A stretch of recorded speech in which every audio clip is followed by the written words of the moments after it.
5, 4, 3, 2, 1.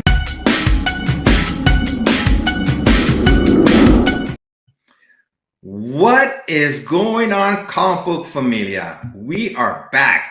This is my favorite video that we do every month. If you don't know the guy next to me by now, Triple G Comics, shame on you. How's it going, Peter? Very well. Mind Efren, that was a funky kind of intro. I liked that. That was very modern and modern, right? Like ourselves. Do you know what I mean? Down with the kids and all that. It was superb. I loved it. Yeah, you can use it anytime you want. So, so if this is your first time on our channels, we do monthly advance orders, and these are books that are coming out in June of this year. We each pick 5 books that we're looking forward to, and we also have an extra bonus at the end where we choose one book that we're looking forward to be reading, and this is for these books are coming out April 19th.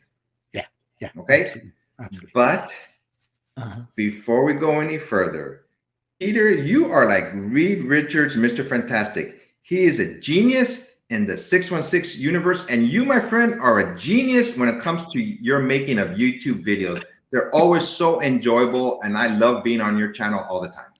Thank you. I get a big head every time you do one of these little introductions. You know, my wife doesn't even say nice things like this to us. And it's always a pleasure. Efren, we've talked lots and lots over the last, over a year, I think we've been working with each other. Yes. And like you, I love doing these videos. I think you are one of the most genuinely nice people I've ever met. So always look forward to these, mate. Yeah, if I don't do a video with you at least once a month, something's wrong in my universe. You ready to go? Yeah, let's get on with it. Yeah. So these are April's advance orders. Like I said, these books, most of these books will be coming out in June of this year. So when you do advance orders, it's basically 2 months in advance. So let's get going. Let's see here. These are must-buy comics. Like I said, they're coming out in June, and you're up first. Okay, so I've done something slightly different this month, Efren. So I usually have a look through the advanced orders, and I pick stuff that I've not read before that piques my interest, normally first issues, things like that. But what I've focused on this month is actually books that I've been reading or I am reading, so I can give people some steer towards books that I'm personally enjoying at the moment, rather than new books. And this one came as a complete surprise to us. So this is Hellcat. It's issue number 4 of 5. I'm not familiar with the character of Hellcat at all. I saw her in the Alias TV series. I've seen her in Avengers a little bit, but I thought I would pick up issue 1, which has just been out a week or 2 ago, and give it a read. And I loved it. It was really, really interesting. She's got a different power set to what I expected, and it was really graphic and quite bloody. And then it threw in as a bit of a twist, so spoilers, it threw in as a bit of a twist another favorite character of mine, the Sleepwalker. I don't know if you're familiar with him, Efren. No. Yeah, so a really cool character.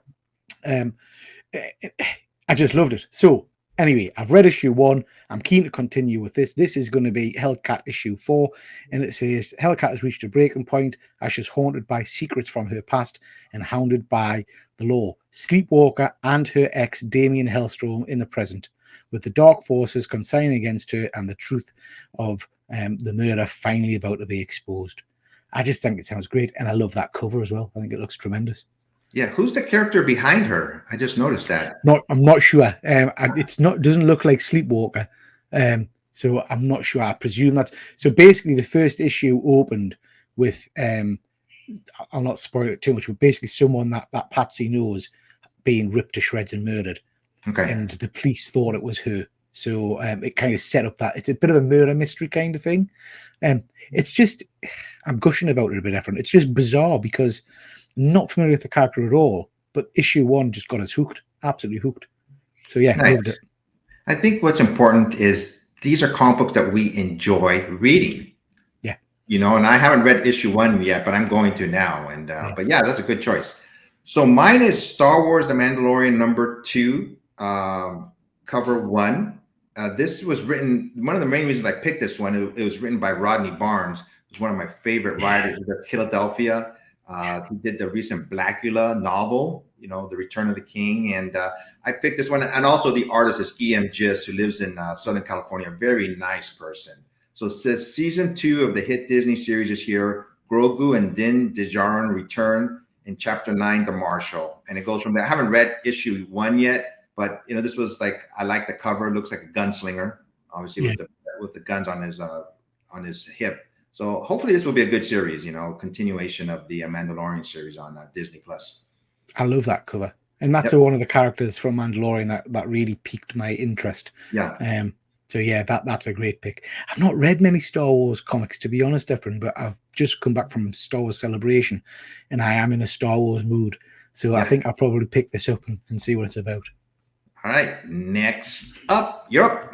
Oh, I love this one. So again, a book that I just read last week or something. Is Clobbering Time. No idea where this came from. I've no idea. I didn't know it was on the radar, as it were. First issue starred Ben Grimm and the Hulk, and they basically get shunted into another dimension and fight all these kind of kaiju kind of monster things. And it was just superb. It was proper old school comic book action, if you know what I mean. It was proper fights and proper battles and all that kind of stuff. Very, very graphic again, quite bloody for a Marvel comic, and it was just a fun read. So this one is Clobbering Time, issue 4, and it's again, I think a lot of my picks are number 4 out of 5. So this is a mini series, so number 4 out of 5, and it says Ben Grimm has been banished to the bottomless pit of interstellar space between realities. There he finds an unlikely ally in Dr. Doom. Doom has also been a victim of the new villain, the Psycho Chomp Pump. I mean, how Psycho Chomp Pump. You don't get better than that. So basically, these books are just battle books of the Thing teaming up with another person and fighting, and I'm there for it. I love it. I think the Thing throughout the decades as he's been around, he's the one. If superheroes, if they were real, he'd be the one I'd like to hang out with. He seems like a guy that came from Yangtze Street and just a regular New Yorker. Has a heart of soul. His heart is very strong. Yeah, he's a very cool character, and he doesn't really get the love he deserves. It's lovely to see a kind of a mini series focusing on him, which is great. Yeah, that was a great character and great choice. So mine is, I'm a big Rocky fan from the films, when it first came out. Yeah. And I've never seen a comic book based on these characters. And this is Creed #1, written by LaToya Morgan and Joel Jameson. It says 10 years after the events of blockbuster Creed 3, Amara Creed is on her own path, stepping outside her father Adonis Creed's shadow and training like there's no tomorrow. So I know, I know he had a child in the movies. So this is his adult child that's taking, over the Rocky, movie. So I'm not sure if it's going to translate to a movie, but I thought it was unique, that they're actually doing comic books now from the Rocky series. So I absolutely adore the Rocky movies. But I've never seen any of the Creed movies. Have you seen them? I've seen the first 2. The first one was really, really good. I really enjoyed it. Rejuvenated to me the Rocky series. And the second one was okay too. It's not as good as the first one. I haven't seen the last one yet, but they said it was a really good movie. So I am going to see it eventually. I was just, as we were talking there, Efren, just doing a quick Google. Did you see the name of the writer on this? Is LaToya Morgan? LaToya Morgan and Jay Jameson. Yeah, so LaToya Morgan did a brilliant series a little while ago called Dark Blood. Okay. Which was really, really good. So just when you said her name there, it piqued my interest because I really enjoyed her work. So I might pick this up just on the back of that because she's a brilliant writer. So yeah, this sounds really interesting. Yeah, it's different from other comic books. That's another reason I chose it. Yeah. All right, you're up next. Hallows Eve. So the current Spider-Man books are pretty ropey, to be honest. They're a hard read, the mainstream titles. And some of the side titles are really entertaining. So I picked this one up a couple of weeks ago. This is Hallows Eve, again, a 5-part miniseries, and again, this is 4 of 5, and this is just a real fun character. So this is a lady who was given, I'm not going too much into the backstory, but a power set basically is she's got a bag of masks that she got from the Goblin Queen, Madeline Pryor from X-Men. And basically, whenever she puts one of these masks on her face, she gains the powers or the abilities of whatever the mask is. So in the first issue, she put a mask on that made her intangible, so she could pass through walls. And then she put a mask on that turned her into a werewolf. And she fought us. It was just really interesting. So again, I'm invested in this. I'm keen to see where this goes. She's throughout the series trying to rescue a partner, a boyfriend, which is Ben Reilly. Remember the Spectacular Spider-Man, who's gone down a strange path in the recent Spider-Man comics. So it's interesting to see where this goes. To be honest, you can take this out of Spider-Man universe altogether for me and just have this as a character, because I like her as a character. I think her power set is really interesting. I agree 100%. I've been reading Spider-Man comic books, and Ben Reilly, he joined with some type of corporation, but they were taking his memories away from him. Yeah. And actually, I looked up this character too. Her name is Janine Goodby. She first debuted in Spider-Man: The Lost Years in 1995.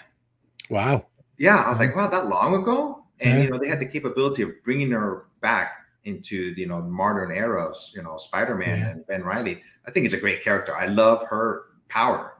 Very unique. It reminds us a little bit, and it'll not, because you'll be able to repeat the masks, I guess. But I used to read a series called Dial H for Hero. Do you know if you ever saw that, a DC book? I think so. Yes. And this was a one where basically they had an H dial, and every time they dialed it, they got a different superpower. Okay. Which was really quite interesting. So it's a bit like that in that each mask brings something different, a different character. So yeah, love it. Really cool series. And I think I read somewhere that she's going to be able to create new masks. Right. Also, not the one she just has in her bag. So, okay, my pick is from Image Comic. It's called Bone Orchard Tenement #1. Is written by Jeff Lemire, one of our favorite writers. This is from the Eisner-winning creative team behind Gideon Falls, Primordial, and 10,000 Black Feathers. Comes the biggest and most essential project yet in the bold and ambitious new shared horror universe of the Bone Orchard mythos. This is in this extra-length first issue. We bring you the story of 7 residents in a building and the dark secrets that bind them together, beginning with a death that feels much more sinister than natural. So I just love this cover. It really grabbed my attention when I seen it. And us with our indie books, we always got to pick at least one. That one's got my interest kind of ticked there. It sounds really cool. Yeah. I'll be picking that up. And Jeff Lemire, who I love, he's done some amazing work. He's going to be at a convention in England in November at Thought Bubble. Oh, nice. So I'll probably pick this up and get him to sign a few copies for us. Yeah, I think it's a unique looking cover, to say the least. Yeah. All right, you're next. Another great one. So this is The Ambassadors. This is by Mark Miller. Always enjoy Mark Miller's work. He does some incredible series. This kicked off really strongly with issue 1.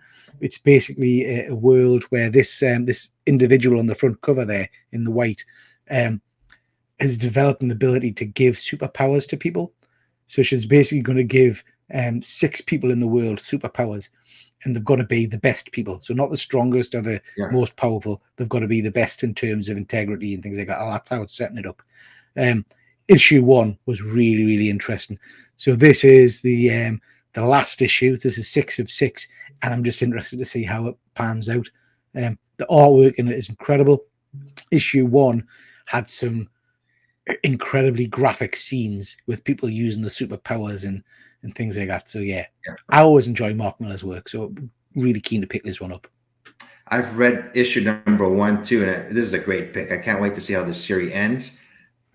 Some of these series, they may be so popular, they may continue with, and just like Something Is Killing the Children was supposed to be a limited series, but it caught on fire, and it's just been going on since. Yeah, but, absolutely. Yeah, curious to see how this series ends and if they're going to continue with it. Yeah. So mine, God, I was debating whether or not to pick mine because it's another reboot of The Incredible Hulk. Really? But I just picked it, since it's a reboot and see how it is. This one is written by Philip Kennedy Johnson. It says, as an enraged Hulk tries to take control of Bruce Banner's body permanently, a mysterious immortal turns every monster in the Marvel universe against Banner in an attempt to free the creator, the primordial mother of horrors. It's like, how did they think of this? You know, so I am going to buy the first issue, see if it's a good read. But I mean, as much as I love reading Marvel and DC to a point, it's just all these reboots. You know, this may be the last reboot that I pick. You know, Yeah. it's just something about them. I mean, characters are 60, 70 years old now. Yeah. So. Seeing that mind different. Immortal Hulk was a reboot, I guess you'd say, and it was phenomenal. I absolutely loved that series. Yeah. Then they rebooted it again with Ram V and Al Ewing, and I hated it. Absolutely hated the spaceship Hulk malarkey. Yeah. Didn't do it for me. What you've just read about this sounds really interesting. Yeah. You know, so if we're getting rid of the whole spaceship Hulk stuff and putting that behind us and getting back to a more horror-based Hulk, then I'm probably on board with that. So like you, I'll probably pick this up and see what it's like first few issues. Yeah. I've stopped reading Hulk. I can't read the current run anymore. It does me head in. Yeah. I was the spaceship Hulk. To this day, I'm just like going, is he really in a spaceship? Or is this going on in his head? I go, what is going on here? I was so confused reading that series. So I didn't really like it myself. I mean, I managed the first couple of issues and I put it down. And then I picked it back up for World War Banner or something. I can't remember what it was called. Yeah. Thor crossover, because I'm a massive Thor fan. And that was almost unreadable. Yeah. It was just dreadful. Absolutely dreadful. Sometimes I think they should take a break like they did with the Fantastic Four. They didn't, they stopped the series and it was about 2 or 3 years before they started them up again. They may be a good thing for some other characters, Yeah, absolutely. Yeah. All right. You're up next. These are our last two. Yeah. I've not. Yeah, I mean, first of all, that's a great cover, isn't it? Yeah. I'm not a big DC reader. I read a few, but not many. And I'm certainly not a Harley Quinn reader. I've never read any of her books other than Harleen, which was tremendous. But I picked up issue 1 of this. This is Multiversity. Harley screws up the DCU. This is issue 4 of that series. I've read issue 1 and issue 2. And it's just a stupid fun run. So basically, Harley has done something which has mucked things up in the DCU's past and ended up with the Earth not having any heroes. So I think she ended up accidentally killing Superman before he got to Earth and things like that. And Starro the Conqueror has taken over the planet. And Harley's kind of surrounded by other versions of Harley who are trying to help her and things like that. Again, just a silly, fun run. So looking forward to seeing how this plays out. The artwork's really, really nice in it. This cover, I think, is stunning. I really like that. So yeah, just an easy read, shall we say. Yeah. I haven't read the series, but now you piqued my interest about it. So I'm definitely going to check this out. So my last cover, whenever we choose our books, we always look at the covers first, obviously, and that grabs our attention. Then we read the storyline to see, further grabs our attention.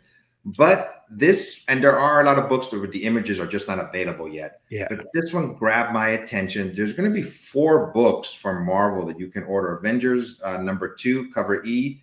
Fantastic Four number 8, cover E. Incredible Hulk number 1, cover F. And Scarlet Witch Annual number 1, cover B. The reason I picked this is because it looks like the covers are going to be from George Perez. Oh, wow.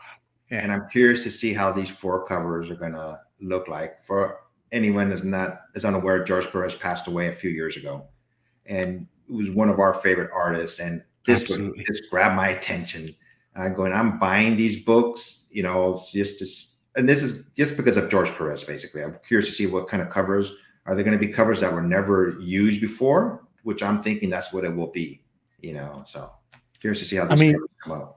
Anything by George Perez is a winner. So, like you said, it'll be really interesting to see how they've done this. If it is just unused work, or if it's an amalgamation of some of these other images and things like that.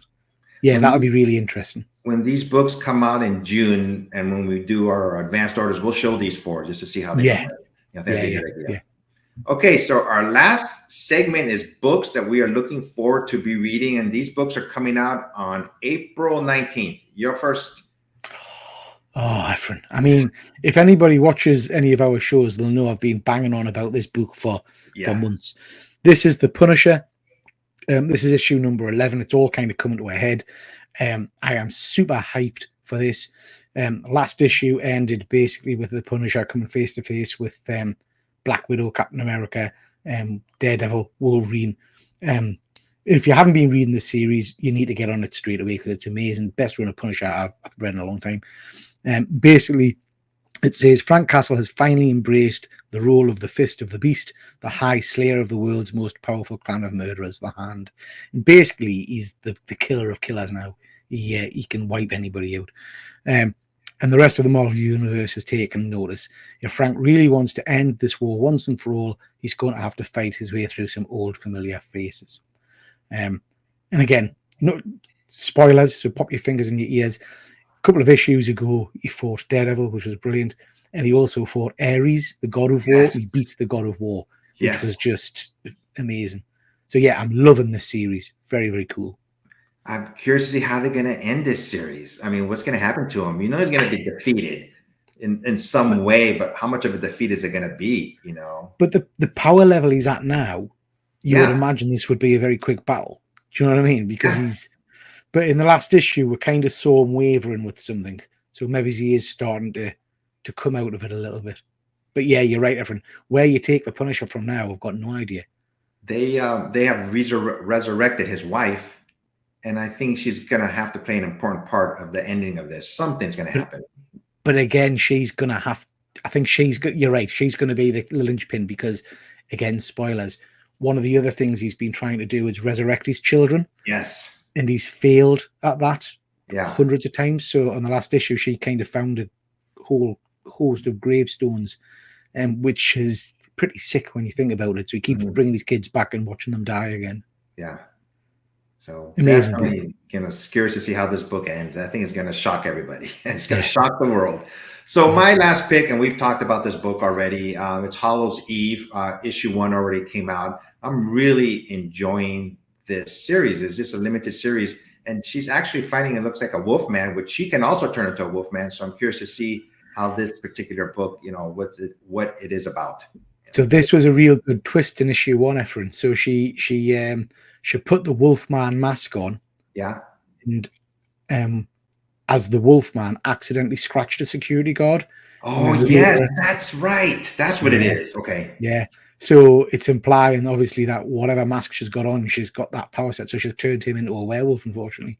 That's right. God, I read books and I just forget about what happened during the book. And I just read it like a day ago. So that's right. That's the security guard that she scratched. I remember at the end, he turned into a wolfman too. You know, she can turn into a vampire. So technically, she bites somebody.